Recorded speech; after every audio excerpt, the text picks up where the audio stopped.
وذکر 19واں سورہ فی الکتاب مریم اذ انتبذت من اہلہا مکانا شرقیہ. حبیب اپنی کتاب میں مریم کا تذکرہ کرو. اب میں آیات نہیں پڑھوں گا. مریم اپنے رشتہ داروں سے ہٹ کر مشرقی علاقے میں چلی گئی، اور جب وہ مشرقی علاقے میں گئی تو اس نے پردہ کھینچ لیا اپنے اور رشتہ داروں کے درمیان.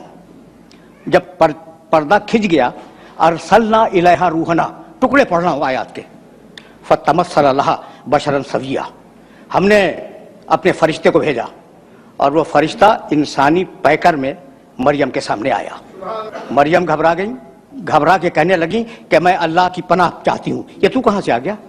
کہا مریم مت گھبراؤ، انما انا رسول ربک لأہب لک غلاما زکیہ. مریم مت گھبراؤ، میں کوئی انسان نہیں ہوں، بشری پیکر میں آیا ہوں، میں تو تمہارے رب کا رسول ہوں اور تمہیں خوشخبری سنانے آیا ہوں کہ تمہیں ایک پاکیزہ بچہ عطا ہوگا. بچہ پیدا ہوا، بچہ پیدا ہوا. قرآن میرے پاس وقت ہوتا تو میں ساری آیتیں آپ کی خدمت میں پیش کرتا. بھائی بچہ پیدا ہو گیا. جب بچہ پیدا ہو گیا تو مریم کمزور تھیں، ابھی بچے کی پیدائش ہوئی ہے. حزی الیک بجیز النخلۃ تساقط علیک رطبا جنیہ. مریم تم کمزور ہو نا، یہ جو کھجور کا درخت ہے جس کے نیچے تم بیٹھی ہوئی ہو، ہلاؤ. جب ہلاؤ گی تو تمہارے اوپر تازہ کھجوریں گریں گی. رطبا جنیہ، تازہ کھجوریں. بھائی توجہ رکھنا، تازہ کھجوریں گریں گی. کس دن گریں گی؟ 25 دسمبر کو تازہ کھجوریں، جو خرموں کے پکنے کے دن ہی نہیں ہیں.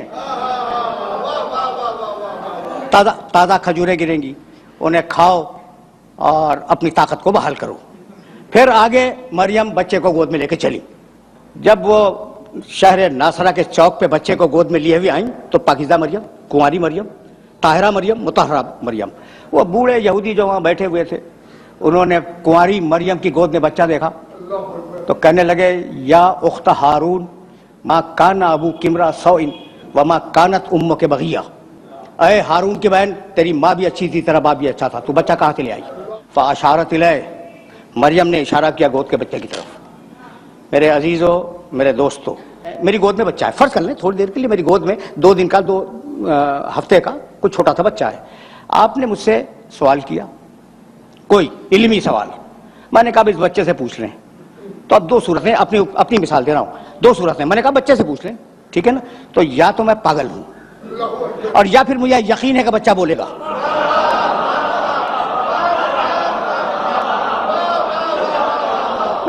سیدھی بات کرو، سیدھی بات کرو. یا تو میں واقعاً پاگل ہوں، کہہ رہا ہوں کہ اس بچے سے پوچھ لو، اور یا مجھے یقین ہے کہ بچہ بولے گا. تو مریم کو یقین ہے کہ بچہ بولے گا. فاشارت الیہ، کہا اس سے پوچھو. قالوا کیف نکلم من کان فی المہد صبیا. کہنے لگے بوڑھے یہودی کہ یہ کیا بولے گا؟ گہوارے کا بچہ، گود کا بچہ، اسے ہم کیسے بات کریں؟ اب عیسیٰ گود سے بولے، قال انی عبداللہ آتانی الکتاب وجعلنی نبیا. عیسیٰ کہنے لگے میں اللہ کا بندہ ہوں. قرآن ہے اور بڑی عجیب و غریب کتاب ہے. عیسیٰ بولے گود سے مریم کی کہ میں اللہ کا بندہ ہوں، اللہ نے مجھے کتاب دی ہے اور اللہ نے مجھے نبی بنایا. کہاں سے بولے؟ گود سے. عیسیٰ اعلان کر رہے ہیں مریم کی گود سے کہ اللہ نے مجھے نبی بنایا ہے. پھر حضرت یحییٰ کے لیے اسی قرآن نے آواز دی، یا یحییٰ خذ الکتاب بقوۃ وآتیناہ الحکم صبیا. اے یحییٰ ہم تمہیں کتاب دے رہے ہیں، اس کتاب کو مضبوطی کے ساتھ تھام لو. وآتیناہ الحکم صبیا، ہم نے بچپنے میں یحییٰ کو نبوت دے دی. پروردگار عیسیٰ کو بچپنے میں نبوت دیتا ہے مریم کی گود میں، یحییٰ کو بچپنے میں نبوت دیتا ہے. یہ جو کائنات کا سب سے بڑا نبی ہے، اسے 40 برس تک انتظار کروایا.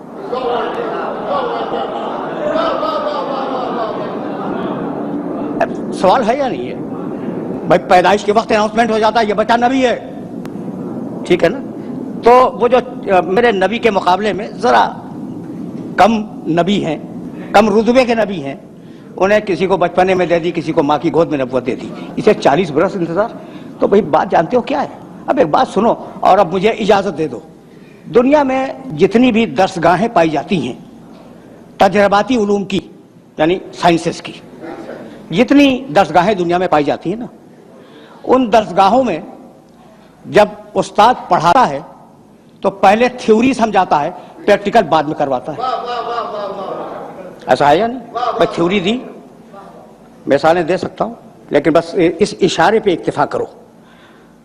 تھیوری دی، اسے نظریہ سمجھایا اور نظریہ سمجھا کر ڈیمونسٹریٹ کیا اپنی لیب میں لے جا کے۔ تو دنیا کا طریقہ کیا ہے کہ پہلے نظریہ بتلائے پھر عمل کروائے۔ قدرت کے کام، اس کی شان نرالی ہے، اس کے کام الگ ہیں۔ تم کرتے ہو پہلے نظریہ بتلاؤ پھر عمل کرواؤ، ہم اس کا الٹا کریں گے، پہلے محمد سے 40 برس عمل کروائیں گے اور پھر قرآن کا نظریہ نازل کریں گے۔ اب دونوں کو ملا کے دیکھ لو، جیسا میرا محمد ویسا قرآن، جیسا قرآن ویسا محمد۔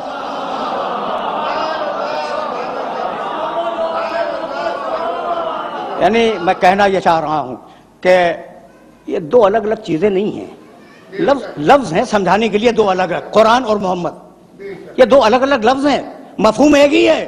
بھائی پہلے میں نے اس شخص کو بھیجا اور 40 برس اس کا کردار دیکھو، اور پھر اب قرآن بھیجوں گا اور دونوں کو ملا کے دیکھ لینا۔ تو مطلب تو یہی ہوا کہ یہ دونوں علم الہی کا پرتو ہیں۔ جب علم الہی لفظوں میں ڈھلا قرآن کہلایا، اور جب نور کے پیکر میں ڈھلا محمد کہلایا۔